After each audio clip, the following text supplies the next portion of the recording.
अस्सलाम वालेकुम everyone, I am Naila Rizwan, speech and language pathologist and director of wellbeing centre. आज wellbeing के platform से हम आपको लाइव ज्वाइन कर रहे हैं। जैसा कि आप जानते हैं कि हम सोसाइटी अवेयरनेस पे प्रोग्राम करते हैं, मुख्तलिफ प्रोफेशनल्स को बुलाते हैं, एक्सपर्ट्स को बुलाते हैं और मुख्तलिफ टॉपिक्स को डिस्कस करते हैं। आज का जो हमारा टॉपिक है वो बहुत अहम है, ऑटिज़म पे है, अवेयरनेस पे है, उसके सिम्टम्स पे, मैनेजमेंट पे है। और आज की जो पर्सनैलिटी हैं वो भी बहुत ही एक्सपर्ट और बहुत ही अहम है हमारे लिए, जिनका बहुत वसी तजर्बा है। 15 ईयर्स उन्होंने ऑटिज़म के साथ काम किया है, एक फुल फ्लैश टीम के साथ वर्क कर रहे हैं। उनके एक्सपर्ट से, उनके मशवरों से हम लोग हतल कोशिश करेंगे कि फ़ायदा उठाएं। उनके तजर्बे को मद्देनज़र रखते हुए हम आपके सवालों का जवाब देने की कोशिश करेंगे। अपने प्रोग्राम में हम काफ़ी हद तक लेट हो गए हैं, लेकिन होप सो इंशाल्लाह बड़ी इंफॉर्मेटिव गुफ्तगू रहेगी इंशाल्लाह और आप इससे फ़ायदा उठाएंगे। हम वेलकम करते हैं। वेलकम करने से पहले मैं थोड़ा सा तारुफ करवाना चाहती हूँ। ज़फ़र इकबाल साहब 15 साल एक्सपीरियंस के साथ हैं। ऑटिज़म के साथ इन्होंने काम किया, डायरेक्टर हैं autism global institute for autism के साथ मुंसलिक हैं और तमाम टीम के साथ ये वर्क कर रहे हैं, सुपरवाइज़ कर रहे हैं। इनसे हम गुफ्तगू करते हैं और बातचीत करते हुए इनसे बहुत से मसाइल का हल पूछने की कोशिश करते हैं। हम वेलकम करते हैं अपने प्लेटफॉर्म पे। अस्सलाम वालेकुम ज़फ़र साहब, कैसे हैं आप? जी, वालेकुम सलाम मैम। थैंक यू जी, so much, thank you so much. आप जैसे एक्सपर्ट लोग जब हमारे प्लेटफॉर्म पे आते हैं तो ऑब्वियसली पेरेंट्स को बहुत ज़्यादा गाइडलाइन मिलती है, जो कि हमारा मकसद है, और आप लोग पूरा करने में हमारा साथ देते हैं। बहुत शुक्रिया। जी, वेलकम जी। ये एक आपने अच्छी कहावत शुरू की है और हम आपको अप्रिशिएट करते हैं। इससे काफ़ी बच्चे जो नहीं जा रहे स्कूल बंद हैं लॉकडाउन की वजह से, तो उनके लिए ये बहुत इफ़ेक्टिव वे है कि वो यहाँ से डिफरेंट चीज़ें सीख के मदर्स ख़ुसूसी तौर पे अपने बच्चों को घर में पॉजिटिवली एंगेज कर सकते हैं और उनके जो क्वेश्चन होते हैं उनके आंसर भी मिल जाते हैं। तो ये एक आपकी अच्छी एफ़र्ट है, हम इसको अप्रिशिएट करते हैं। Thank you so much, thank you so much. बाकी और ये एफर्ट कभी भी आप एक्सपर्ट के बगैर मुकम्मल नहीं हो सकती थी। इसमें आप लोगों ने हमारा साथ दिया, तो हम इसमें सक्सेसफुल हैं अल्हम्दुलिल्लाह। अच्छा सफ़र साहब, सबसे पहले तो मैं ये रिक्वेस्ट करूँगी आपसे कि जो हमारा प्लेटफॉर्म है वो बेसिकली पेरेंट्स के लिए है। जैसा कि आपने भी कहा कि हम पेरेंट्स को सिखाना चाह रहे हैं और वो इस पे अमल करते हुए अपने बच्चों के साथ काम कर सकते हैं। तो बहुत ही आसान लफ्ज़ों में यकीनन आप भी समझाएँगे। तो सबसे पहले तो मैं पूछूँगी कि ऑटिज़्म क्या है? क्योंकि मोस्टली बच्चे जो किसी सिम्पटम्स के साथ होते हैं तो पेरेंट्स फिक्स्ड हो जाते हैं इंटरनेट से पढ़ के कि हमारा बच्चा ऑटिज़्म में आ रहा है। और समहाउ ऐसा होता है कि जितना मर्ज़ी प्रोफ़ेशनल्स कहते रहें, वो प्रोफ़ेशनल्स तो चेंज करते रहते हैं, लेकिन कभी भी एक्सेप्ट नहीं करते कि हमारा बच्चा ऑटिज़्म के साथ है। तो आप जैसे एक्सपर्ट अगर बताएँगे ईज़ी अल्फाज में, तो वालिदैन को बहुत अच्छे से समझ आ जाएगी कि ऑटिज़्म बेसिकली है क्या? क्या उनका बच्चा ऑटिज़्म के साथ है भी या नहीं? हुँ। मैं यही रिक्वेस्ट करूँगा पेरेंट्स को कि ऑटिज़्म जो है ये एक न्यूरो डेवलपमेंटल डिसऑर्डर है, जिसमें डिफरेंट टाइप की बच्चों के अंदर प्रॉब्लम आती हैं और उसको समझने में, लर्न करने में, अंडरस्टैंड करने में समटाइम जो आम डॉक्टर है या जो हमारा फिज़िशियन होता है उसे भी पता नहीं चलता। बच्चे की एज भी अर्ली होती है, ये छोटी एज में शुरू हो जाता है। तो उसके लिए जैसे इसके नाम से ही एएसडी ऑटिज़्म स्पेक्ट्रम डिसऑर्डर, इसमें स्पेक्ट्रम होता है, मल्टी जो डिसऑर्डर उसमें ऐड हो जाते हैं। तो हमें जब भी इस तरह की कोई अलामात बच्चे में नज़र आती हैं तो हमें खुद से नहीं जज करना चाहिए। जो ऑटिज़्म सेंटर हैं या इसको प्रॉपर से क्लिनिकल साइकोलॉजिस्ट हैं या न्यूरोलॉजी की न्यूरो फिजिशियन हैं, उन्हें हमें अप्रोच करना चाहिए और जो ऐसे सेंटर बने हुए हैं वहाँ जाना चाहिए। क्योंकि कोई भी प्रॉब्लम या बीमारी आती है तो अल्लाह की तरफ से होती है और उसका इलाज भी मुमकिन होता है। तो हमें इसको एज़ जैसे हमारी सोसाइटी के अंदर कुछ लोग इसे स्टिग्मा के तौर पे लेते हैं या इसको हिडन भी रखना चाहते हैं, तो ऐसा हमें नहीं करना चाहिए। हमें फर्स्टली कोई बच्चे में ऐसे इश्यूज़ आते हैं, तो हमें फ़ौरी से जो है ना अपने एक्सपर्ट को रिज्यू करना चाहिए ताकि उसकी अर्ली एज में डायग्नोज़ हो सके और जिसका हम आगे डिस्कस करेंगे डायग्नोज़ के क्या वे हैं और फिर इसकी जो मैनेजमेंट है वो किस तरह से मुमकिन होती है, क्योंकि उसमें पेरेंट्स का और थेरेपिस्ट दोनों का उसमें नॉलेज होना ज़रूरी है। तो सबसे पहले तो यही है कि जो पेरेंट्स हैं उनकी एक्सेप्टेंस और अंडरस्टैंडिंग इसके लिए होनी चाहिए कि वो इसको अंडरस्टैंड करें और इसको एक्सेप्ट करें कि एक प्रॉब्लम आई है, तो हमें इसको हार्डली एक्सेप्ट करते हैं।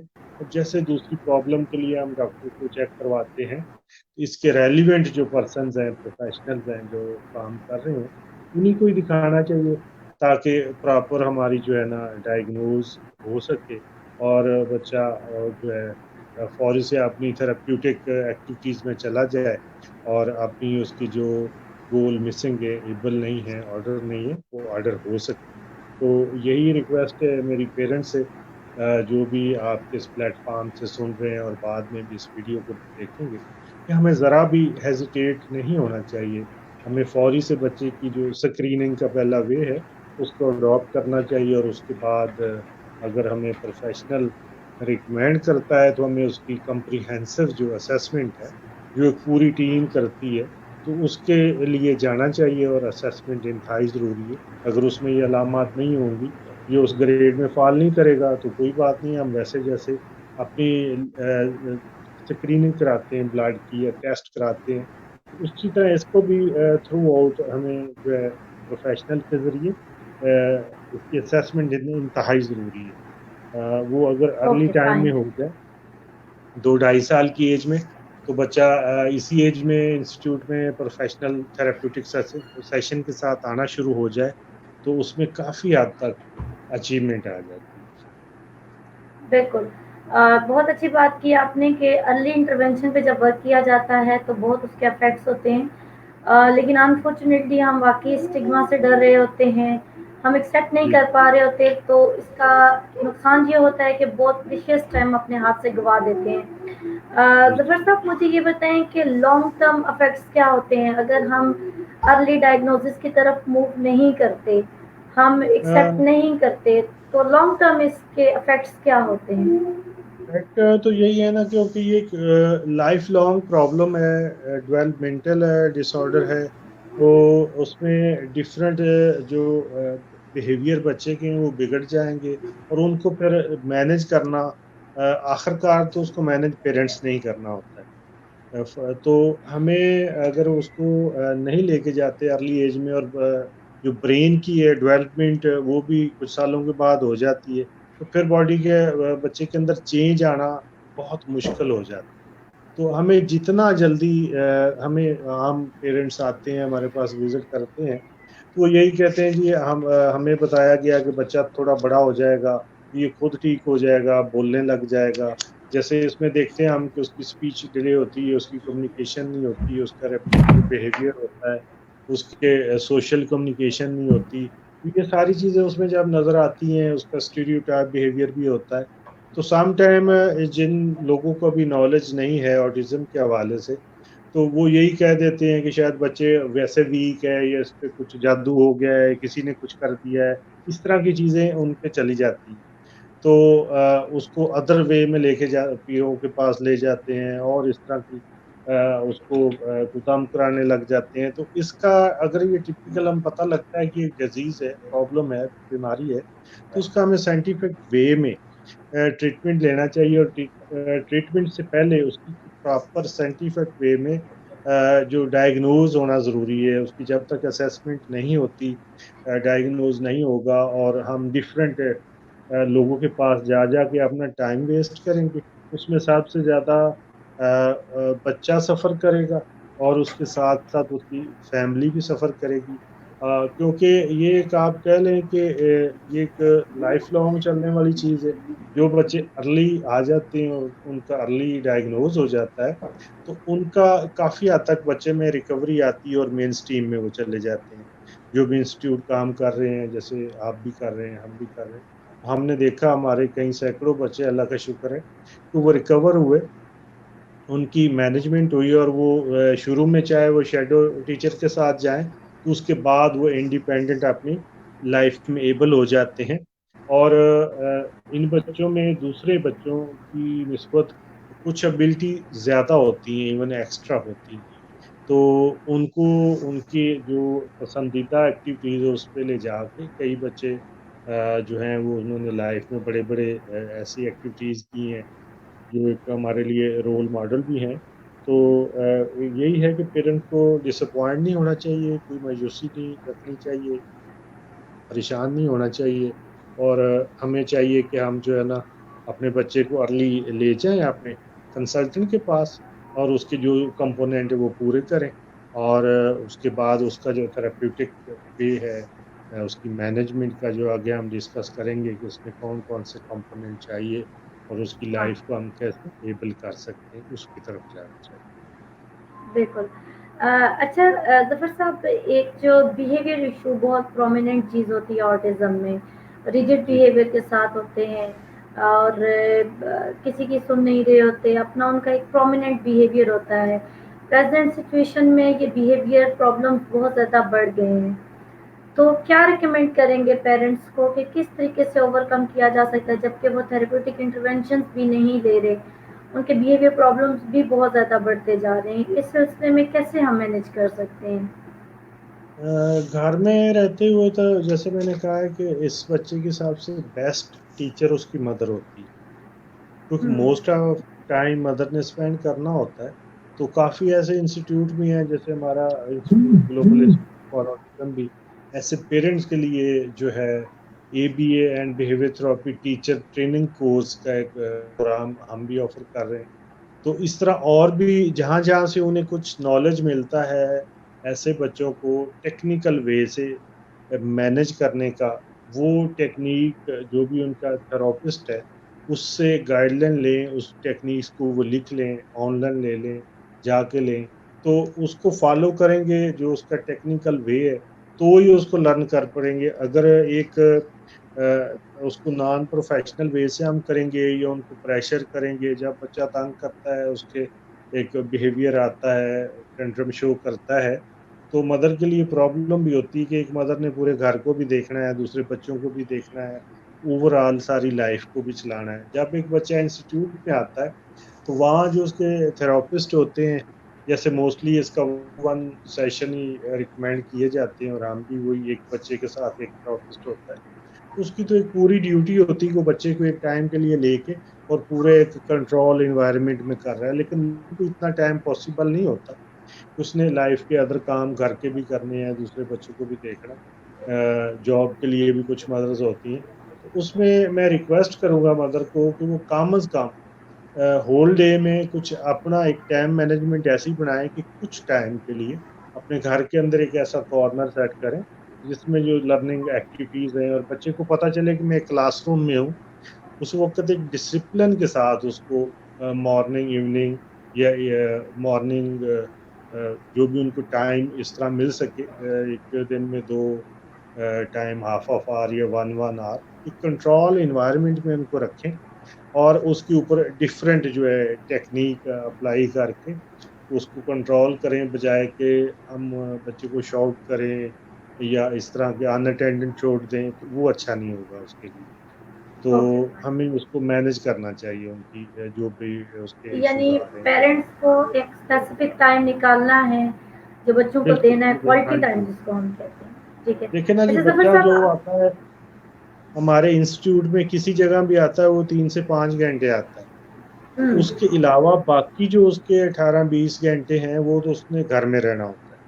अगर उसको हम थोड़ा टाइम इंस्टीट्यूट में एक जितना भी स्पेसिफिक एनवायरनमेंट में रखते हैं और उसको एजुकेशनल और थेरेप्यूटिक सेशन देते हैं, वही काम घर में जाके होमवर्क वही रिपीट नहीं होता। तो उसका उतना फ़ायदा नहीं होता कि बाकी टाइम तो वो बच्चा डिफरेंट एक्टिविटीज़ कर रहा है विदाउट कंट्रोल एनवायरनमेंट। तो उसके जो है फिर पेरेंट कंप्लेन भी करते हैं जी बच्चे में चेंज नहीं आ रही। उसमें कोई चेंज नहीं आ रही, तो बच्चा 3-4 घंटे में कितना कुछ सीख लेगा, बाकी टाइम भी उसके साथ एक एनवायरनमेंट रहेगा वही वाला प्रोफ़ेशनल और कंट्रोल। तो फिर वो उसमें जल्दी जो है ना हेल्प आउट होगा या अपनी चीज़ों को लर्न कर लेगा। तो ये इंतहाई ज़रूरी है कि बच्चे को मेड के हवाले करने या किसी और के कुछ टाइम मदर को चाहिए कि वो एक अपने सारे होल डे टाइम में से एक आध घंटा लाजमी अपने बच्चे के लिए निकाले, और उसके लिए एक अपने निकाल। थेरेपिस्ट से वो बकायदा उसका एक मैनेजमेंट प्लान लेके मैंने इसको कैसे डील करना है, उसमें आप भी रहनुमाई कर सकते हैं। किसी को हमारे से रहनुमाई चाहिए ऑनलाइन, तो हम उसको वो फ्री ऑफ कास्ट आपके प्लेटफॉर्म से वो प्रोवाइड, हमारी टीम जो वेल है डन, वो वेल प्रोवाइड, डन। और वो स्पेशली थ्रू ये आउट पेंडेमिक पाकिस्तान और अगरचा पाकिस्तान खुद से बहुत प्रोवाइड। बैड इफेक्ट्स लेके आया है, लेकिन एक बात बहुत खूबसूरत है कि इसमें बहुत से प्रोफेशनल्स जो हैं वो एफर्ट कर रहे हैं और ट्रेनिंग दे रहे हैं। टेलीथेरेपी के ज़रिए पेरेंट्स को ये बहुत बड़ा मौका है कि वो ये सीख रहे हैं कि किस तरीके से उन्होंने इन इश्यूज़ पे वर्क करना है, कौन सी स्ट्रेटजीज़ को अप्लाई करना है। तो ये एक बहुत अच्छा मौका है पेरेंट्स के लिए। हाँ, जैसे कि अभी लॉकडाउन भी है और मोस्टली पेरेंट्स भी घर में हैं, बच्चे भी, तो आपका इंस्टीट्यूट भी कर रहा है, और हमारा जो इंस्टीट्यूट का पेज है, global institute for autism and special need, उस पे भी हमारी एबीए और बीसीबीए थेरेपिस्ट हैं। हम एबीए का पूरा प्रोटोकॉल उस पे समझा रहे हैं लोगों को, जो कोई भी आके उसको देख सकता है। और अदर जितनी भी इसमें थेरेप्यूटिक चीज़ें इन्वॉल्व होती हैं, थेरेपिस्ट का रोल होता है एक, उसके फर्स्ट डे से लेके एंड तक, वो सब हम उसमें प्रोवाइड कर रहे हैं। आप किसी भी ऐसे पर्सन को, ऐसी मदर को हेल्प की ज़रूरत हो, तो आप उनको हमारा नंबर दे सकते हैं। हम उन्हें फ्री ऑफ कास्ट ये फैसिलिटी आपकी प्लेटफॉर्म से प्रोवाइड करेंगे इंशाल्लाह। ज़रूर, ये तो बहुत बड़ी अपॉर्चुनिटी है, हम ज़रूर चाहेंगे कि इसको अवेल करें। मज़र साहब, आपसे रिक्वेस्ट करूँगी कि अगर आपके पास हैंड्स फ्री हैं तो प्लीज़ लगा लें, क्योंकि आपकी आवाज़ क्लियर हो जाएगी। जी। ओके। अच्छा मज़र साहब, एक और चीज़ हमें एज ए थेरेपिस्ट देखने में आती है कि जो रेपिटेटिव बॉडी मूवमेंट होती है, बच्चे हैंड्स फ्लैप कर रहे होते हैं, टो वॉक कर रहे होते हैं, तो पेरेंट्स मोस्टली अगर ऑटिज्म सिम्टम के साथ नहीं भी होता तो कहते हैं कि ये ऑटिज्म में है। तो आप ये क्लियर करें कि क्या ये बॉडी रेपिटेटिव बॉडी मूवमेंट जो होती है वो सिर्फ ऑटिज्म में होती है? जैसे टो वॉक जो होती है वो मसल्स अगर खींच जाते हैं तो तब, तो क्या ये पक्की शर्त पेरेंट्स ने बना ली है कि ये हैंड फ्लैप करता है ये ऑटिज्म में आ रहा है, ये टो वॉक करता है ये ऑटिज्म में आ रहा है? That's it. उनका क्राइटेरिया बड़ा लिमिटेड सा होता है, वो इसको हाईलाइटेड कर देते हैं। तो थोड़ा सा इस बारे में गाइड करें पेरेंट्स को।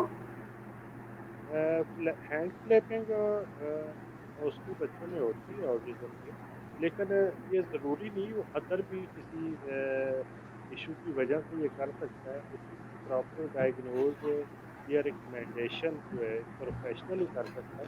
अगर हम खुद से अंज्यूम कर लें कि ये बच्चे ने हैंड क्लैपिंग की है तो ये ऑटिज्म है, ये तो एक सिम्टम है। इसके अदर भी हमने ओवरऑल प्रॉब्लम है वो देखनी होती है कि आई कॉन्टेक्ट है, रेपिटेटिव बिहेवियर है, ये सब चीज़ें उसमें हमने देखनी होती है। उसका सोशल कम्युनिकेशन कैसा है, तो समटाइम बच्चों के अंदर सेंसरी इश्यूज होते हैं, सेंसरी ओवरलोड होते हैं, तो वो भी आपकी सेंसरी जो है जो बढ़ना हो जाता है, तो काफ़ी ऐसी एक्टिविटीज करते हैं अपनी बॉडी में,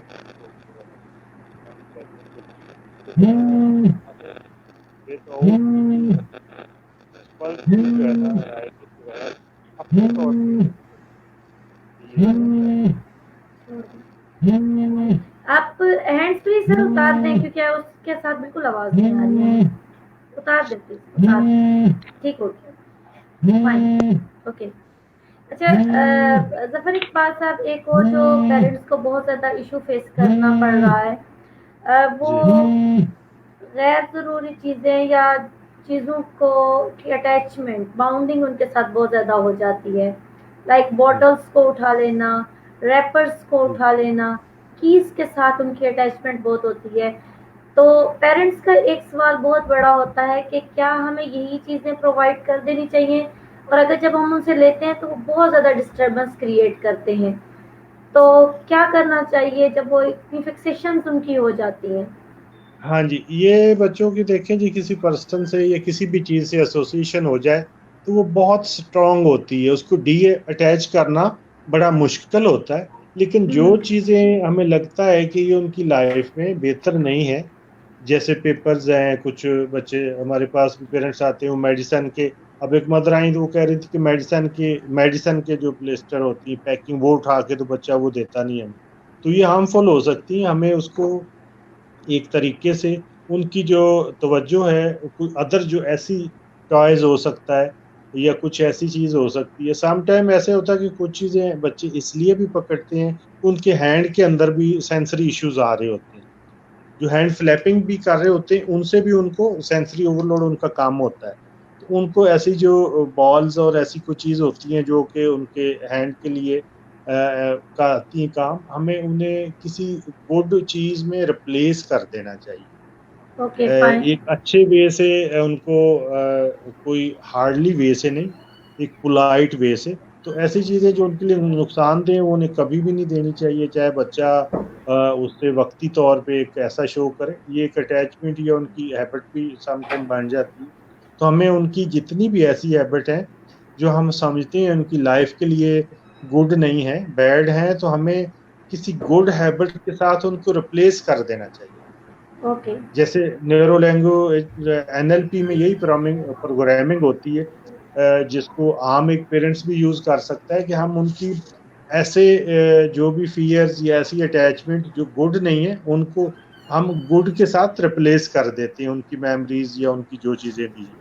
तो इसमें भी फाइन। सेम वही चीज है कि अगर अदर ऐसी चीजों से वो बच्चा खेल रहा है तो हम उनको ऐसे उसके रेलिवेंट को टॉयज दे सकते हैं जो बच्चों के लिए हार्मफुल नहीं होंगे, या अदर कुछ ऐसी एक्टिविटीज दे सकते हैं। लेकिन ऐसी चीजें जो हार्मफुल हैं वो बिल्कुल नहीं देनी चाहिए। ओके, तो ये वेरी करता है पर्सन टू पर्सन के कितना टाइम रिक्वायर है, वो दूसरी चीज की तरफ मूव कर सकता है या नहीं, क्योंकि सम टाइम ऐसा होता है पेरेंट्स कहते हैं हमने ट्राई तो बहुत किया है लेकिन वो इस चीज की तरफ आया नहीं है, दैट्स वाई हम छुड़वा नहीं सके। तो इस नहीं सिलसिले में क्या इसमें पेरेंट्स को गाइड टाइम, करेंगे? हम्म। नहीं इसमें मैं तो यही कहूंगा कि मेरा ख्याल है कि जिस तरह एक किसी चीज को हम मेडिसिन लेते हैं ना, ये ट्रीटमेंट है, इसी तरह इन बच्चों का जो थेराप्यूटिक सिस्टम है, उनकी थेरापीज हैं, और ये गुड और बैड बिहेवियर उनके, इनकी अटैच और डी अटैच, ये सब उनका एक ट्रीटमेंट है। और ये जो टेक्निक्स हैं और थेरापीज हैं ये ऐसे ही हैं जैसे उनकी एक मेडिसिन है। तो हमें एक चीज को कंटिन्यूस रेगुलर करना है। आप एक बार कभी देखें तो कह दें, ना देखें तो ना दें, ऐसे नहीं होगा। अगर एक रूटीन के साथ आप, जैसे नेल बाइटिंग भी होता है बच्चों में, ये नेल नेल बाइटिंग भी होती है, और हिटिंग का भी प्रॉब्लम होता है, तो ये ऐसी चीजें हैं कि इनको हमें मना उनको स्टॉप करना चाहिए। स्टॉप करेंगे, कंटिन्यूस वर्क करेंगे, तो ये एक फोकस के साथ कंस्ट्रेट होना और फोकस होना इंतहाई जरूरी है। अगर हम कभी कभार कर लें या कभी कहें कि अभी मैं अपना घर का टाइम है, कोई कुकिंग कर रही मदर, दूसरे बच्चे को देख रही, वो जॉब पे है, तो वो कहें ठीक है जो करता है करता रहे, ऐसा नहीं होगा फिर तो वो नहीं ऐसा करेगा। तो हमें जब भी ऐसी चीजें देखें तो हम उन्हें एक गुड वे में, एक गुड बिहेवियर के साथ, एक तो ये कि हमें बच्चों ऐसों के साथ, वैसे तो किसी बच्चे के साथ भी, लेकिन इन बच्चों के साथ खसूसी हमें इंतहाई पोलाइटली डील करना है। उन्हें किसी भी हार्ड शेप में नहीं आना, ना हमारी आवाज हार्ड होनी चाहिए, ना हमारे फेस का जो जेस्चर है वो होना चाहिए, ना कोई उनके ऊपर सख्ती करनी चाहिए। जितना ओके। पोलाइट वे में उनको हम जो है ना डी अटैच करेंगे चीज़ों से, तो उसी तरह वो डी अटैच हो जाएंगे एक प्रॉपर वे से। इसमें भी किसी को अगर हेल्प चाहिए हो तो मैं या मेरे जो एक्सपर्ट हैं वो आपको रहनुमाई दे सकते हैं। आप अपने रेफरेंस से किसी को भी हमारा नंबर दे सकते हैं, और उसमें हमारे पास ऐसी वीडियोस भी हैं, ऐसी एग्जांपल भी हैं, तो वी कैन प्रोवाइड। ज़रूर, ज़रूर। बल्कि हम भी आपसे रिक्वेस्ट करेंगे कि आप हमारे प्लेटफ़ॉर्म से हमारे पेरेंट्स को एबीए और जो भी ट्रेनिंग्स हैं वो अगर प्रोवाइड कर सकते हैं तो ज़रूर प्रोवाइड करें। हमारे पेरेंट्स ज़रूर सीखना चाहेंगे। तो मैं बताना चाहूँगा कि लेटेस्ट पूरी वर्ल्ड में इन बच्चों के लिए जो भी एक प्रोग्राम या जो रिकमेंड हुआ है वो एबीए साइंस ही है, अप्लाइड बिहेवियर हुँ, एनालिसिस। तो वो अभी तक हम पाकिस्तान में पिछले 5 साल में सैकड़ों लोगों को करा चुके हैं अल्हम्दुलिल्लाह। और उसकी सर्टिफिकेशन भी, वो पूरा एक 3 मंथ का कोर्स है जो ऑनलाइन भी पिंडी इस्लामाबाद से भी कई सैकड़ों साइकोलॉजिस्ट ने और पेरेंट्स ने किया है। और उसकी एवरी सैटरडे 12 से 3 बजे क्लास होती है, ऑनलाइन होती है। तो उसके बाद ओके। उसकी सर्टिफिकेशन भी है, उसकी एक पूरी कोर्स बुक है, वो भी हम प्रोवाइड करते हैं। तो ईज़िली कोई भी उसको ले सकता है। उसमें डिफरेंट टेक्निक्स भी हैं, वीडियोज़ भी हैं, थेरेपीज़ भी हैं और और ये आप बड़ा एक पेरेंट्स को अच्छा। भी ऑफर करते हैं? जी, पेरेंट्स के लिए भी है और प्रोफ़ेशनल दोनों के लिए। प्रोफेशनल्स के लिए भी? Okay, fine. जी, हाँ, प्रोफ़ेशनल ये भी कर रहे अच्छा हैं है। और पेरेंट्स भी कर रहे हैं।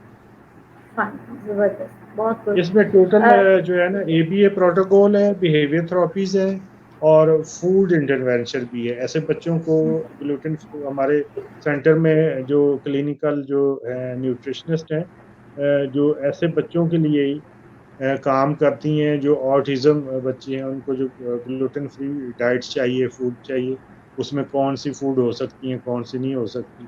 तो वो भी किसी को ऐसा डाइट का या फूड का प्लान चाहिए हो, वो भी हम प्रोवाइड कर सकते प्रोवाइड करते हैं, गुड, एक्सीलेंट। हैं। ज़फ़र इकबाल साहब, आप मल्टी डिसिप्लिनरी टीम के साथ काम करते हैं। जब पेरेंट्स ऑटिज़्म के साथ हमारे पास आते हैं तो वो तमाम बिहेवियर्स को बैक कर देते हैं और सिर्फ कहते हैं कि बच्चा बोल पड़े, ये बोल दे। तो इस बारे में आप थोड़ा सा गाइड करें कि कितनी ज़्यादा एक टीम वर्क की ज़रूरत है। सिर्फ बोल देना या बिहेवियर को अक्सर वो कहते हैं कि ये बस लाडला है, प्यार में ऐसे हो गया, ध्यान नहीं देता है। वो ये नहीं समझते कि ये बिहेवियर इश्यूज हैं और अगर इनको टैकल नहीं किया जाएगा तो कितना बड़ा प्रॉब्लम होगा। और स्पीच किस कदर इंटरलिंक कर रही है बिहेवियर के साथ। तो हाँ जी, मल्टी डिसिप्लिनरी टीम का वर्क कितना इम्पोर्टेंट है? मैं वही रिक्वेस्ट करूँगा कि जैसे भी किसी चीज़ के लिए भी अच्छी तशहीर होती है तो उसमें गुड बैड दोनों चीज़ें होती हैं। तो सम पेरेंट्स या एक क्लास ये भी कहती है कि जो सेंटर है या इंस्टीट्यूट हैं, वो पेमेंट लेते हैं और उन्होंने पैसे बनाने का बहाना बनाया हुआ है, ऐसे होता है ऐसे। ये चीज़ें सुनने की हद तक तो ठीक है, लेकिन एक बच्चे को घर में या होम ट्यूटर कभी भी वो सर्विस नहीं दे सकता जो एक प्रोफेशनल इंस्टीट्यूट और उसकी एक पूरी प्रोफेशनल टीम दे सकती है। क्योंकि एक बच्चे को 5 से 6 डिफरेंट एक्सपर्ट की ज़रूरत होती है। तो घर के अंदर इतने टीचर या एक मदर भी इतनी चीज़ों में डिसिप्लिन या वो ऑर्गेनाइज़ नहीं हो सकती, चाहे वो खुद स्पीच थेरेपिस्ट या बिहेवियर थेरेपिस्ट ही क्यों ना हो। क्योंकि एक हम्म। पर्सन एक डोमेन में तो एक्सपर्ट हो सकता है, इससे ज़्यादा नहीं हो सकता। तो इसमें एक उसका स्क्रीनिंग और असेसमेंट, जब असेसमेंट करते हैं तो हमें पूरी टीम चाहिए होती है, उसकी 15-20 पेजेस की पूरी कॉम्प्रिहेंसिव हमें रिपोर्ट चाहिए होती है और वो फिर हम 3 से 6 माह बाद उसको रिपीट भी करते हैं और उसकी ग्रेडिंग निकालनी वो कोई आम काम नहीं है। इसमें हमें क्लिनिकल साइकोलॉजिस्ट जो एक्सपर्ट हो, आरबीटी, उसमें साइकियाट्रिस्ट हैं, न्यूरोलॉजिस्ट हैं, स्पीच थेरेपिस्ट हैं, सेंसरी के लिए हमें एक्सपर्ट चाहिए, सेंसरी इंटीग्रेशन थेरेपिस्ट है, अरोमा और आर्ट थेरेपी है, बिहेवियर थेरेपिस्ट है, ओटी का बड़ा रोल है, ऑक्यूपेशनल थेरेपिस्ट हैं और फिजियोथेरेपिस्ट और इसके अलावा ये फूड और इसका मैंने आपको बताया। तो ये सारे लोग जो अपनी-अपनी डोमेन में एक-एक सेशन बच्चे का डेली लेते हैं और उसको डिफरेंट ऑर्डर में लेके जाते हैं। तो ये पूरा लॉन्ग प्रोग्राम है और इसमें जो अचीवमेंट है वो इतनी कम आ रही होती है, वैसे आ रही होती है, लेकिन पेरेंट्स के लिए जो क्योंकि आम पेरेंट्स का यही होता है कि बच्चा बोल नहीं रहा, वो बोलने लग जाए और अपनी डिमांड बताने लग जाए और हमारी कमांड को फॉलो करने लगे। बिल्कुल तो ऐसा बस ही है। ठीक है, लेकिन ये करने के लिए इसके बैक पे जितना काम होता है, सम टाइम हमें महीनों लग जाते हैं। ऐसा एक ही है। बच्चे का जब तक एक सिटिंग बिहेवियर ही नहीं होता, वो बैठ ही नहीं सकता। उसको पहले हमें सम बच्चे ऐसे होते हैं कि उनको बिठाने में और उनका सिटिंग पैटर्न बनाने में हमें महीनों लग जाते हैं, 2-3 माह लग जाते हैं। फिर बच्चा जाके बैठता है, फिर उसका वेटिंग का कांसेप्ट नहीं होता। उसके सामने कुछ भी आप एक्टिविटी सामने रखें, वो 1 सेकंड से पहले उसको छीन लेता है या उठा लेता है। तो उसके अंदर वेटिंग का कांसेप्ट और फिर कमांड फॉलोइंग कि बच्चा जब तक एक थेरेपिस्ट की कमांड को फॉलो नहीं करेगा तो वो लर्न कर ही नहीं सकता। बिल्कुल। जो स्पीच है और ये चीज़ें तो बाद में आती है ना, पहले उसको एक ऑर्डर में लाना होता है, सिस्टम में बच्चे को लाना होता है। जब तक ये प्री उसका पूरा काम नहीं होता, जैसे आम स्कूल में बच्चे को दाखिल कराने के लिए प्री स्कूलिंग का काम होता है। इसी तरह उसको तैयार करने के लिए एक बड़ा टाइम चाहिए होता है, जिसके लिए इंतहाई प्रोफेशनल टीम और सख्त मेहनत की ज़रूरत होती है। मैं तो अपने थेरेपिस्ट को और पेरेंट्स को उनको बताता हूँ कि एक मदर जितनी एक बच्चे के साथ केयरिंग और लविंग होती है, उससे 1000 टाइम ज़्यादा एक थेरेपिस्ट को ऐसा वो ही है। वाला, तो फिर जाके, क्योंकि बच्चे को आपने अब ये भी कंसेप्ट है कि सेंटर में बच्चे को मारा जाता है, उसको टॉर्चर किया जाता है, बातें लोग करते हैं ना, लेकिन मैं कहता हूँ कि जो ऐसे बच्चा जो ऑटिज्म या स्पेशल नीड के, उसको तो आप अग्रेसिव वे से देख ही लें फेस से, तो दूसरे दिन उस थेरेपिस्ट के पास वो जाएगा ही नहीं, बिल्कुल उसकी तो ऐसा ही है। डी अटैच हो जाएगी और वो लर्निंग, उसका सारा लॉस तो थेरेपिस्ट को होगा। अगर एक दिन बिल्कुल। कभी उसने कर दिया, तो उसका गुस्सा आना या बच्चे के ऊपर कोई बिहेवियर, ये तो पॉसिबल ही नहीं हो सकता। उसका सबसे ज्यादा लॉस उस खुद थेरेपिस्ट को हो रहा होता रिवर्स हो जाता है, एग्जैक्ट ऐसा ही है। बिल्कुल ऐसा ही है। कि जो उसकी महीनों की मेहनत होती है वो सारी जाया हो जाती है। बच्चे के साथ रेपो बिल्डिंग करने के लिए उसको फिर महीनों मेहनत करना पड़ती है, तो फिर जाके वो जो बंदा बड़ी मुश्किल से बच्चा जो है ना उस फेज में आता है कि उसकी रेपो बिल्डिंग और उसकी बात को दोबारा सुनने लगे। तो ये इंतहाई मुश्किल काम होता है। कहने को ज़ाहिर है, जितने किसी एक के साथ कभी कोई बैड एक्सपीरियंस हो तो फिर वो इस तरह की बात वायरल भी होती है और पता भी चलता है। लेकिन जो बिल्कुल। प्रोफेशनल इंस्टीट्यूट हैं, थेरेपिस्ट हैं, वो एक बड़ी मेहनत से और बहुत ही पैशन से साथ, जितने भी हैं पाकिस्तान में, पाकिस्तान से बाहर हैं, तो मैं तो सबको ट्रिब्यूट और खराज तहसीन पेश करता हूँ कि ऐसे बिहेवियर वाले बच्चे के साथ एक टीचर का काम करना, थेरेपिस्ट का इंतहाई मुश्किल काम है। मुझे आके थेरेपिस्ट दिखा रहे होते हैं, बच्चे नेल भी मारते हैं, बाइटिंग भी करते हैं, चीज़ें भी हिट कर देते हैं, तो उनके बाल भी खींच लेते हैं।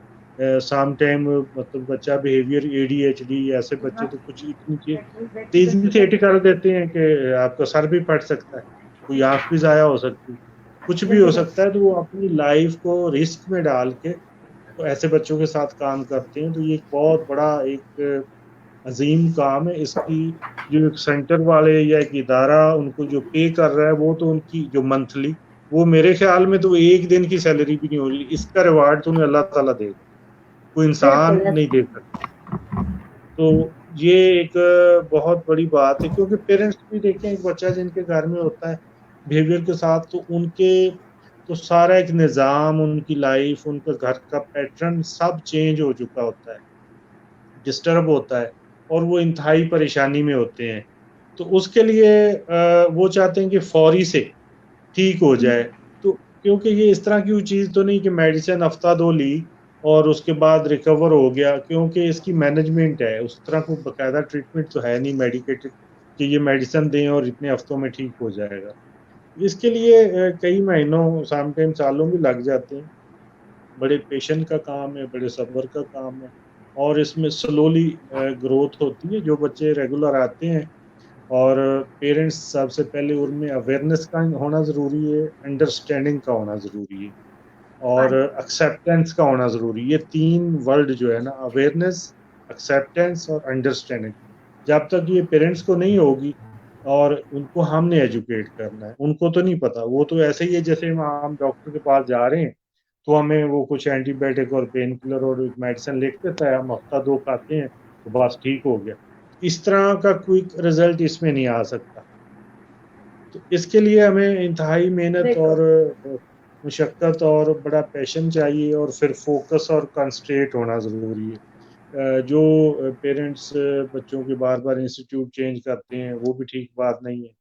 उससे भी इफ़ेक्ट आता है, 2-3 माह बच्चे को फिर लग जाते हैं नए सिरे से सारी वर्कआउट करने में, और उसकी प्लानिंग और उसका आईपीस प्लान, क्योंकि हर बच्चे का इंडिविजुअल प्लान बनता है। हम और मोस्टली सारे इंस्टीट्यूट ही ऐसे करते होंगे कि हर बच्चे का जो ब्रेन या उसके बेसिक गोल दूसरे से डिफर होते हैं।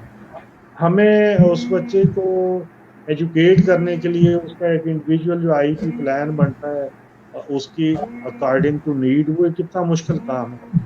उसको बना के फिर उस पे मंथली और वीकली उसके गोल सेट करते हैं। फिर 3 माह बाद उसकी न्यू असेसमेंट से उसके अगले प्लान डिस्कस करने, ये एक अच्छा खासा मुश्किल काम होता है। इसमें कोई बिल्कुल एक बंदा सही है, काम नहीं कर बिल्कुल ऐसा ही सकता। है। इसमें पूरी एक्सपर्ट की और प्रोफेशनल और पैशनेट, उन लोगों का पैशन भी होना चाहिए, वो प्रोफेशनल भी हो, एक्सपर्ट भी हो, और फिर टीम की आपस में कोऑर्डिनेशन भी हो। इतनी चीजें मिले तो फिर जाके एक बच्चे के साथ काम होता है, और इंशाल्लाह उसमें फिर जो है चीजें ऑर्डर में भी आती हैं, और वो मिसिंग जितने भी गोल हैं वो रिकवर भी होते हैं, नजर भी और आती बच्चे एबिलिटी में आते हैं, मेन स्ट्रीम में भी जाते हैं, एजुकेशन में करते हैं, उनकी वोकेशनल चीजें भी होती हैं, उनके वोकेशनल कोर्सेज हैं वो भी चलते हैं, अदर भी अपनी लाइफ में आईटी की और डिफरेंट, क्योंकि आपको पता है कि ये बच्चे सारे जो हैं इनको एक्टिविटीज बेस्ड सिखाया जाता है, विजुअल लर्नर होते हैं, इनको एजुकेशन देने के लिए हमें विजुअल चीज़ों से एजुकेट किया जाता है, जो चीज़ें देख लेते हैं सामने से एक्टिविटीज, ये वो एक्टिविटीज इनके ब्रेन में फिर फीड हो जाती हैं, उससे फिर वो रिकॉल होती रहती हैं। तो यही है कि पेरेंट के लिए भी एक बड़ी सब्र की बात है, और अल्लाह की तरफ से एक उनके लिए आजमाइश है, और उन्हें भी इंतहाई सब्र से काम लेना चाहिए। इसका इन बच्चों की जो मशक्क़त है या उनके लिए वक़्ती मुश्किल है, इसका भी रिवार्ड उनको भी, मदर को ख़ुसूसी तौर पे भी अल्लाह ताला लाज़मी देगा। अगर एक मुश्किल अल्लाह ने दी है, बेशक ऐसा ही तो उनके लिए कहीं अदर वे से आसानी भी हो रही होगी। तो बिल्कुल। यही रिक्वेस्ट है मेरी कि जितने भी प्रोफ़ेशनल्स हैं वो भी एक हम्बल वे से काम करते हैं, और उन्हें भी इसी वे में ही काम करना चाहिए, अदरवाइज इन बच्चों के साथ काम करना इंतहाई मुश्किल है। और जितने इंस्टीट्यूट हैं वो भी अपने तौर पे सब बिल्कुल। इंस्टीट्यूट की मदद कर रहे हैं, तो उनको भी किसी भी, हमारी एक स्पेशल एजुकेशन एसोसिएशन है जिसका मैं चेयरपर्सन हूँ, उसमें कोई 100 से ज़्यादा इंस्टीट्यूट मेंबर हैं पाकिस्तान में। तो किसी भी इंस्टीट्यूट को उसमें कोई भी गाइडलाइन लेनी चाहिए, कुछ भी सुपरविजन चाहिए, कोई ट्रेनिंग चाहिए, कोई सोर्स पर्सन चाहिए, कुछ सिलेबस में उनके इश्यूज है, रजिस्ट्रेशन में इशू है, कहीं भी किसी भी कंपोनेंट से कोई इंडिविजुअल पर्सन भी उसका मेंबर बन सकता है, और एज ए इंस्टीट्यूट भी। तो वो ऐसे इंस्टीट्यूट की फलाह और बेहतरी के लिए उनको हम डिफरेंट तजावीज़ और सजेशन उस प्लेटफॉर्म पे देते हैं, और उनकी सर्टिफिकेशन और मेंबरशिप भी बकायदा देते हैं कि ये एक प्रोफेशनल ऑर्गेनाइजेशन के मेंबर हैं, स्पेशल एजुकेशन ओके, सी फाइन, के नाम, फाइन। आप SEAC। एक बहुत बड़ा काम कर रहे हैं जिसमें बहुत बड़ी कम्युनिटी को कवर कर रहे हैं। ना सिर्फ बच्चों पे काम कर रहे हैं बल्कि इनडायरेक्ट वर्क भी बहुत ज़्यादा कर रहे हैं। ज़रूर आपसे बहुत से लोग गाइडलाइन लेना चाहेंगे। ज़फ़र इकबाल साहब, मुझे ये बताएँ कि ये बच्चे फिज़िकल फ़िटनेस में किस कदर ठीक होते हैं और किस तरीके से इन्हें फिज़िकल फ़िटनेस की तरफ मूव किया जा सकता है? मोस्टली बच्चे जो ऑटिज्म में होते हैं ना, जो उनकी तो कोई उस तरह की मोस्टली साम बच्चों का होता है कि वो टो पे चलते हैं या उनकी गेट्स में थोड़ा मसला होता है, ओवरऑल तो फिजिकली वो मोस्टली फिट ही होते हैं, लेकिन हुँ, उनका हुँ। फिजियोथेरापी के थोड़े या नर्व के इशू होते हैं, जिसमें सेंसरी के इशू भी साथ होते हैं।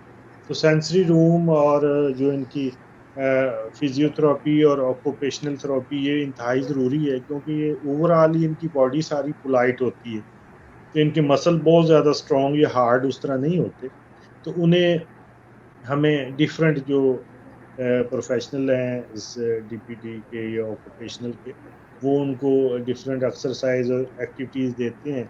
तो उसमें जहाँ भी उनके कुछ मसाइल होते हैं, और साथ-साथ ओटी में हम देखते हैं कि जो इनकी लाइफ स्किल हैं डेली की, हुँ, जैसे हम हुँ। उनको एक शूज़ कैसे पहनना है, एक शर्ट के बटन कैसे बंद करने हैं, डोर को ओपन कैसे करना है, एक लॉक है उसको कि फ़ैन को कैसे, आपके भी ओटी रूम में ये सब चीज़ें लगी हुई होंगी, और उनको जो है हमें उस पे लेके जाना होता है, क्योंकि जब तक उनको विजुअल वो चीज़ हम दिखाते नहीं हैं और उनके हैंड से हम प्रैक्टिस नहीं कराते, तो उन्हें फिर वो याद रहता है कि ये फ़ैन का बटन है, ये डोर बेल का है, ये हमने इसको इस तरह से ऑपरेट करना है।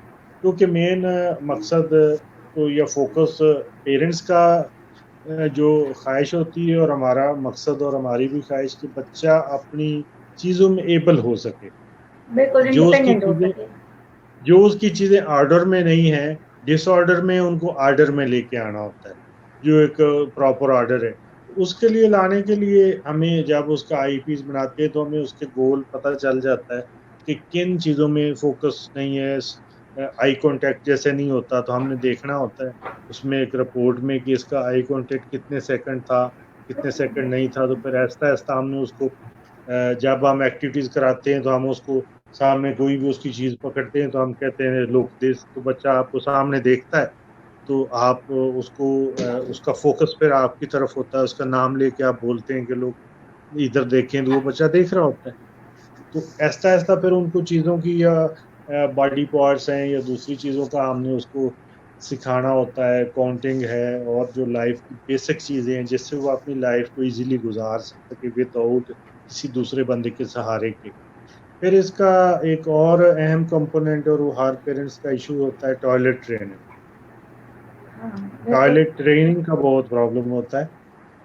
तो ये भी हमारे इंस्टीट्यूट में, तो हमारे जो प्रोफेशनल टीम है या एबीए का जो प्रोटोकॉल है, उसमें तो यही है कि जो एबीए थेरेपिस्ट है, वो ही बच्चे को टॉयलेट में लेके जाए और वो ही ट्रेन करे उसको। मोस्टली थेरेपिस्ट काम नहीं करते कि हम तो ये नहीं करेंगे जी बच्चे को टॉयलेट लेके जाना है, लेकिन एबीए प्रोटोकॉल यही कहता है कि उसका जो प्रोफेशनल टीचर है, थेरेपिस्ट है, वही बच्चे को टॉयलेट ट्रेनिंग के लिए ट्रेन करे और वही लेके जाए। बिल्कुल ऐसा तो ही है। बच्चे को सीट पे या बिठाना, उसको सारा मैनेज करना, तो वो भी एक बहुत बड़ा काम है। और ये भी मोस्टली पेरेंट्स का ज़ाहिर है इश्यू होता है और होना भी चाहिए कि बच्चा टॉयलेट ट्रेन्ड हो जाए। फिर इनका मैं जो है मैं बताऊँगा कि फूड का इश्यू होता है, काफ़ी चीज़ें नहीं लेते। बिल्कुल सिलेक्टेड मैं इनकी बिल्कुल डाइट होती चाहूँगी है। कि स्लीप और फूड दोनों को हम डिस्कस करें, क्योंकि स्लीप हाँ डिस्टर्ब जी। भी इनकी बहुत होती है और फूड भी बड़ा सिलेक्टिव लेते हैं। बिल्कुल दोनों चीज़ों को हम लोग।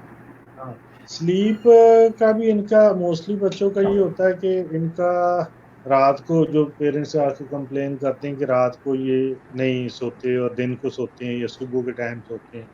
तो उसमें भी क्योंकि स्लीप का हमारा सोने का और वो डिफरेंट हमारी बॉडी के अंदर हार्मोनल चेंजेस होती हैं और उससे ये अफेक्ट करता है। फिर इन बच्चों का जो है ना डाइट, वो इंतहाई सिलेक्टेड होती है। काफ़ी चीज़ें ये नहीं ले रहे होते। अब काफ़ी बच्चे बिल्कुल। फ्रूट्स नहीं खा रहे होते या कोई एक आध फ्रूट खाते हैं, मिल्क नहीं लेते, ये जो आपकी फूड है, रोटी है, वो नहीं लेते और इस तरह की तो सिलेक्टेड चीज़ों पे डाला होता है, तो हम उनको कोशिश करते हैं फिर किसी न किसी वे से रेगुलर फूड पे। उसमें कुछ बच्चों के तो माउथ के अंदर भी सेंसरी इश्यूज़ होते हैं। तो वो ऐसी चीज़ों को च्यू नहीं कर सकते, खा नहीं सकते और उनको चबाने में या वो मुश्किल होती है, तो वो सेमी सॉलिड लेते हैं, कुछ इस तरह की चीज़ें।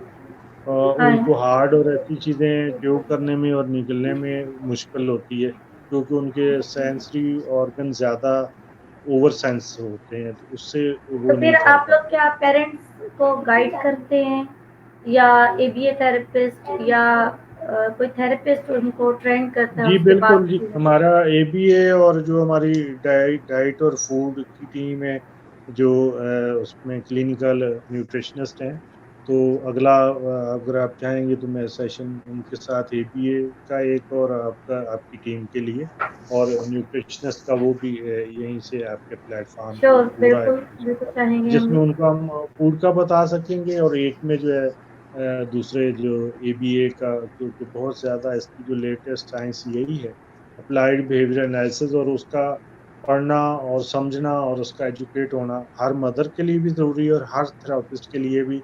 चाहे वो बिहेवियर थेरेपिस्ट नहीं भी है तो उसको एबीए थेरेपी पढ़नी चाहिए। उसमें सारे उसके बच्चे को उसको कमांड कैसे देनी है, उसको लेके कैसे चलना है, उसका सिटिंग बिहेवियर कैसे करना है, उसको प्रॉम्प्ट कैसे यूज़, ये सब चीज़ें उसमें टेक्निकल लैंग्वेज में भी हैं। उसको फिर हम कॉमन लैंग्वेज में ट्रांसफ़र करके तो वो बता सकते हैं, जिसमें आई थिंक बहुत ज़्यादा हेल्प मिलेगी टीचर्स को भी, थेरेपिस्ट को भी और जो मदर्स हैं ख़ुसूसी तौर पे उनको भी, ओके, और फाइन। उससे लर्निंग होगी। ओके। अच्छा, अरशद साहब, ज़फ़र साहब, मुझे एक और चीज़ बताएँ कि हमने कहा कि ये विजुअल लर्नर होते हैं। बहुत सी चीज़ें तो हम इन्हें पिक्चर्स दिखा के तो सिखा देते हैं। एक चीज़ जी, पेरेंट्स को बहुत ज़्यादा फेस करनी पड़ती है। एक चीज़ पेरेंट्स को बहुत ज़्यादा करनी पड़ती है, पिक्चर्स को नहीं समझ सकते, फीलिंग्स को नहीं समझ सकते, फेशियल समझ सकते और क्यों इवन नहीं जज कर सकते, तो इस हिस्से में कैसे उनको टीच किया जाए अब देखिए कि ऐसे जबकि बच्चों का जब इमोशनल ओवरऑल फीलिंग्स को अंडरस्टैंड बॉडी, नहीं कर सकते। ओवरऑल ही उनका स्ट्रक्चर वीक होता है, तो ऐसे बच्चों का आईक्यू लेवल और उनकी समझने की सलाहियत भी, और जांचने और उसको अमल करने की भी कम होती है दूसरे बच्चों से ना। तो उसके लिए भी हमें उनको उस लेवल पे लाने के लिए, देखें हम, जो बच्चा स्पेशल नीड है हम्म, और आम बच्चा है, उसमें एज का हमें गैप नजर आता है।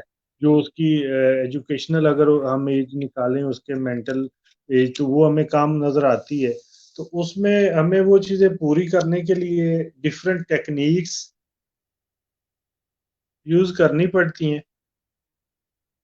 और उसी टेक्निक से ही वो बच्चे लर्न करते हैं, और उनका जो गैप है वो पूरा किया जाता है।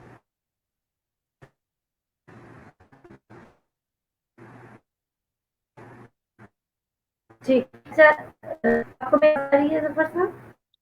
हाँ जी। जी। जी मैम। जफर साहब, आपको बोलिए। मेरी आवाज आ रही है? हाँ जी, आ रही मैम। हेलो।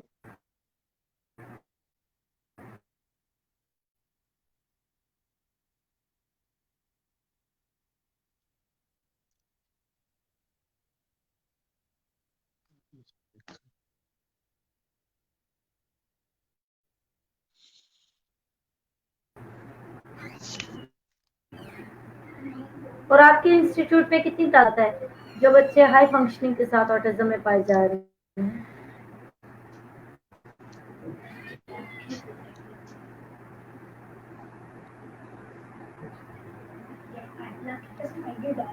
जी सफर साहब, मैं पूछ रही हूँ कि हेलो। हाई के साथ जो बच्चे होते हैं उनकी कितनी तादाद पाई जा रही है, उनका फ्यूचर कितना आगे?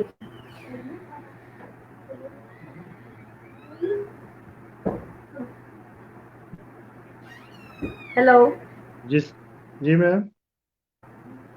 आप मुझे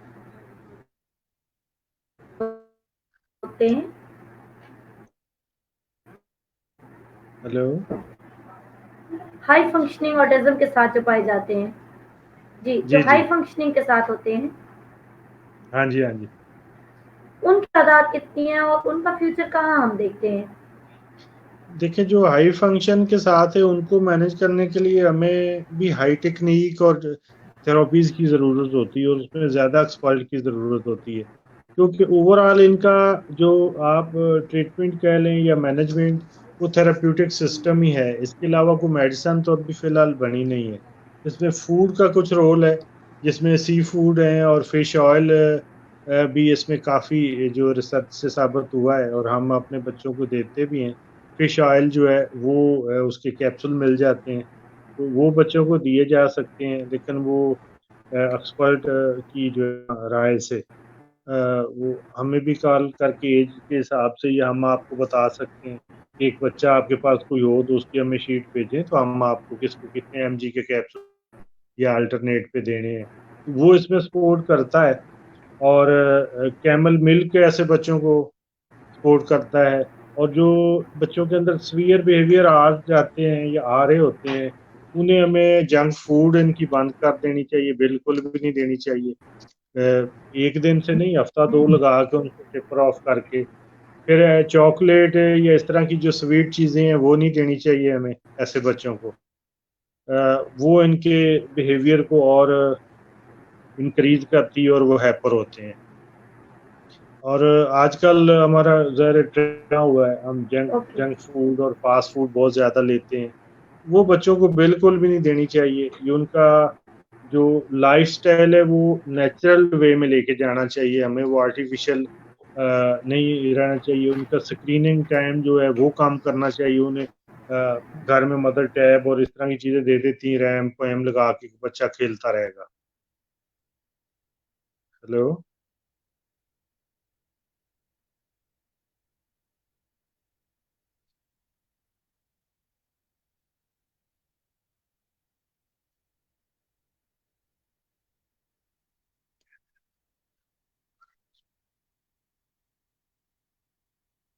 हेलो।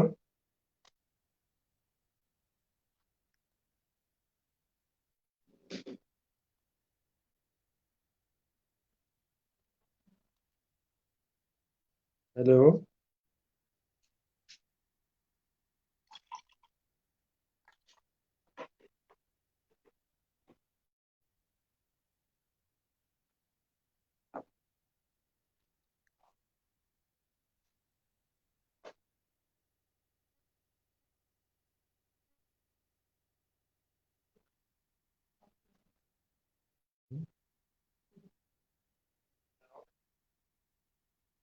जी अस्सलाम वालेकुम।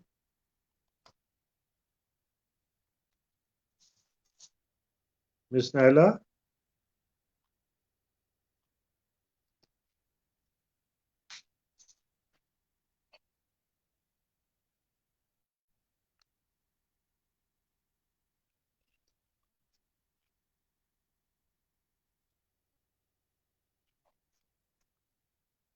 जी अस्सलाम वालेकुम।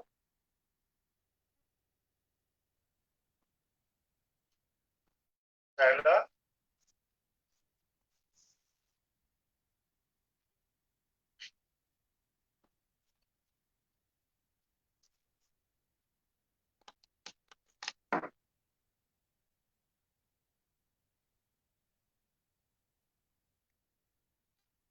जी अस्सलाम वालेकुम।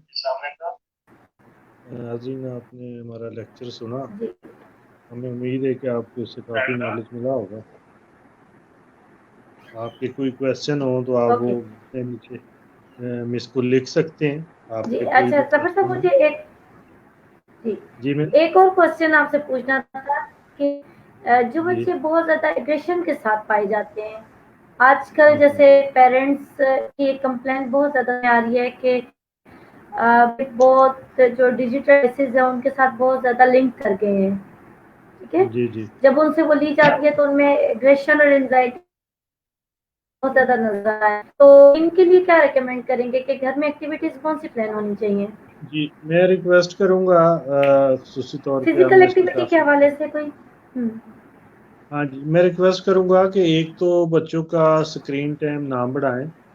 घर में भी मदर्स को चाहिए कि वो अपनी टाइम मैनेजमेंट करें।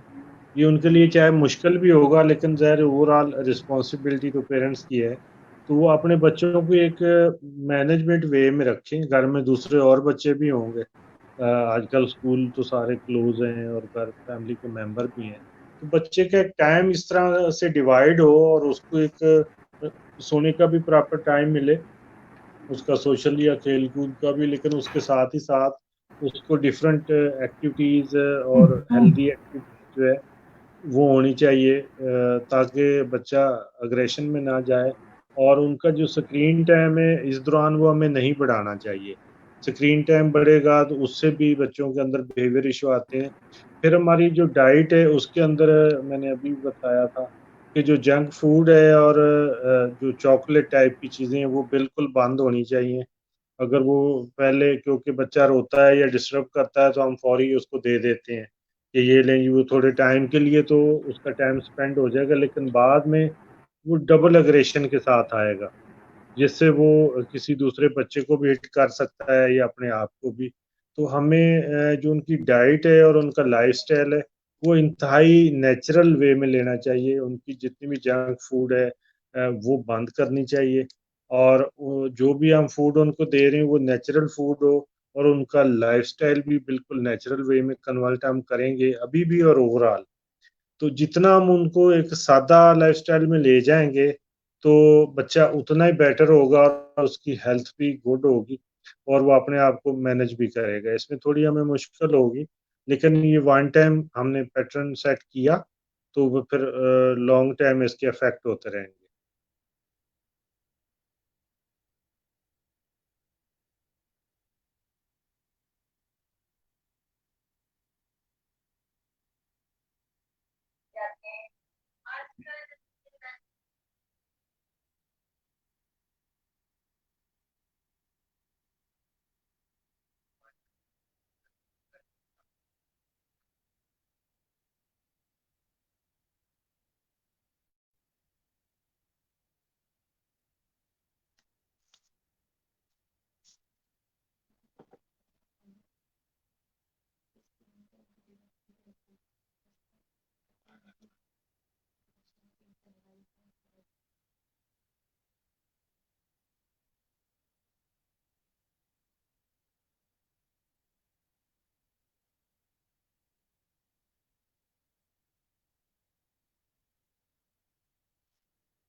हेलो मिस नैला, आवाज नहीं आ रही।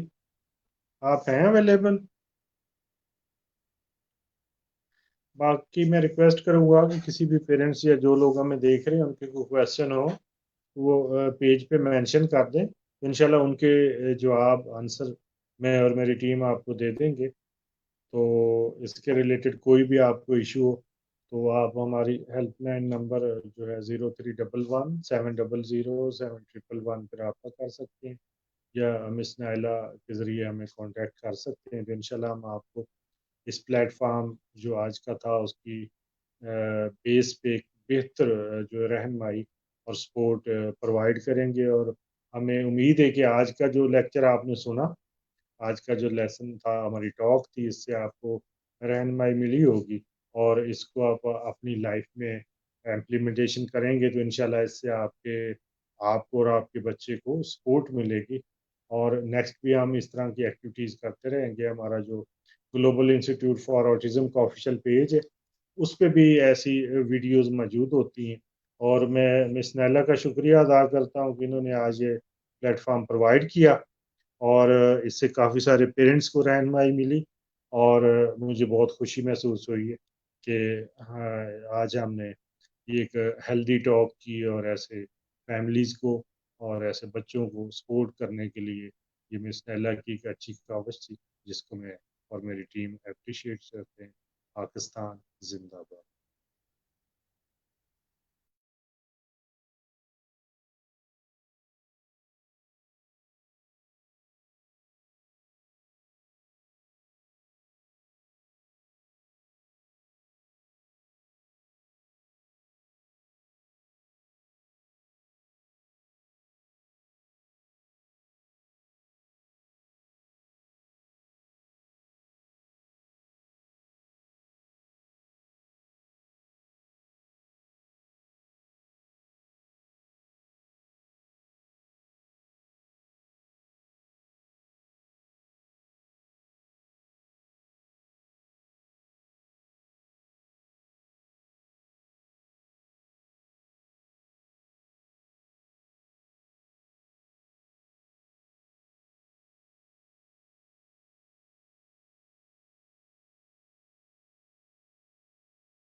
जी एवरीवन, हमने बहुत अहम गुफ्तगू की जिसमें ऑटिज़्म के बहुत से मसाइल को जो स्पेशली पेरेंट्स को दरपेश आ रहे थे उनको डिस्कस किया।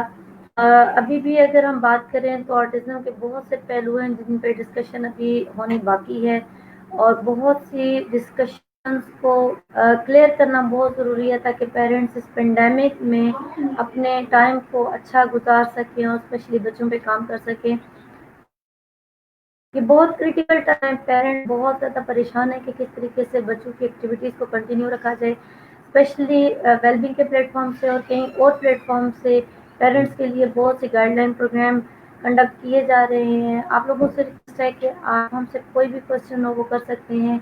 हमारे प्रोफेशनल्स को, हमारे प्लेटफॉर्म को, हमारे तवज्जुह से बहुत से प्लेटफॉर्म और हैं जिनको आप अप्रोच कर सकते हैं, गाइडलाइन ले सकते हैं और कमेंट डिस्कशन के साथ आपको हम ज्वाइन करेंगे ताकि मज़ीद आपके लिए आसानी का सबब पैदा कर सकें और अवेयरनेस जितना मुमकिन हो उतना स्प्रेड कर सकें। अपना बहुत सा ख्याल रखें, याद रखें। अल्लाह हाफिज़।